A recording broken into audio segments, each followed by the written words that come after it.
Northwestern State senior outfielder Reese Lipoma as the team is getting ready for the final regular season series of the year at McNeese. And Reese, let's just go back 5 years. Yeah. 5 years in one place. You may be a bit of a unicorn these days, but what has the 5 years here in Natchitoches been like for you? Unbelievable.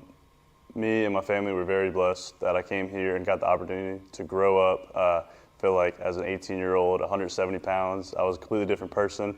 Lots of ups and downs, had a lot of failure, a lot of adversity, but able to see some success, a little light at the end of the tunnel. It's a lot of emotions go into it. Super blessed, super fortunate, and thankful for everybody along the way. When you look at it, you just talked about it, a lot of adversity. You redshirted a year, you didn't play much your first couple of years. This day and age, again, we see a lot of movement. What were the reasons for staying? A lot of different things. Bert was a huge part of that. What he's done for me in my career and my family, and just the person and leader he is. I mean, that is a huge part for me. And I really do love Natchitoches. I love the people here. It feels like home. Only 3 hours away from my actual home. My parents can come. Like, there's great parts of this place that it's hard to leave. It really is.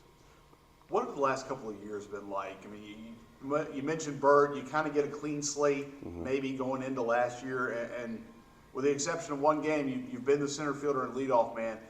I guess from that standpoint, when he sat down and talked to you and said, "You're a guy we're going to build around," what did that do for your confidence? It meant everything. I knew what I was capable to do on the field, and I knew the kind of person I was, but without actually having the facts of going out there and playing a full season and seeing how I was able to perform through 50-something games, like, there was a lot unknown, and having his trust in me and knowing that he really meant that and believed in me, it meant everything for me and my family. So, I mean, it was a no-brainer.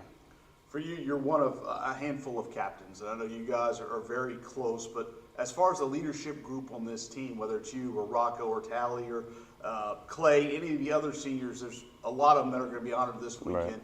Right. From that leadership group, what changed, a couple years ago?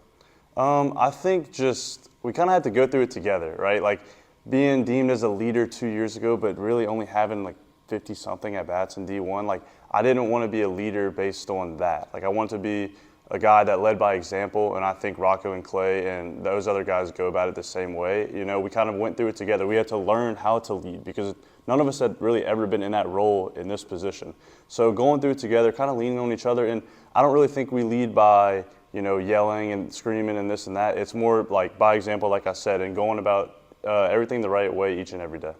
For you, when you look back on the 5 years, what are a couple of memories that stick out? Oh, man. What's crazy is it's not as much game memories. It's more about, like, being on the road with the team and being on the bus with the guys. Like, it's those kind of things that really stick out to me and that I think I'll cherish forever. So the April 22nd game at LSU.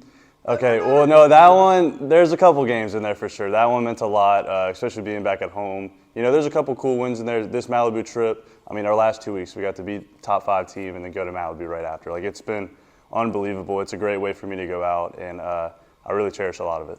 So game memories aside, when you see the team, you're coming down the stretch, you're playing some of your best ball of the year, the team as a whole is playing some of its best balls of the year. What do you attribute that to? Just staying the course.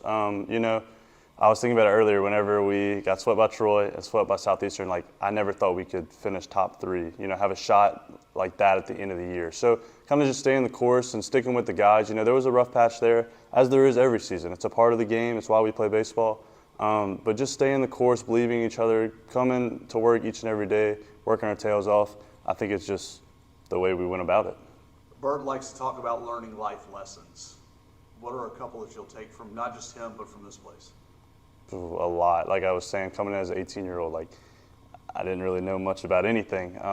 But adversity has been a huge part of it. I'm so happy that I stayed the course.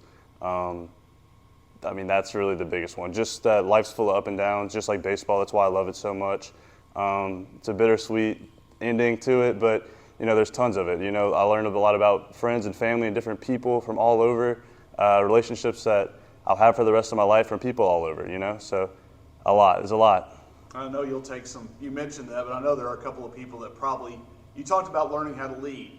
You were with some leaders before. I'm sure some of that rubbed off from certain guys. Of course, yeah. Coming in as an 18-year-old and having some 24-year-olds after COVID and redshirt and all that, guys like Lenny and T. Smith. And then I really have had like two completely different teams and groups of people, which is crazy because, I mean, that's the type of relationships that I will have the rest of my life. But yeah, it's been wild. It's too many to count, really. It's too many people to put into words. It's been great.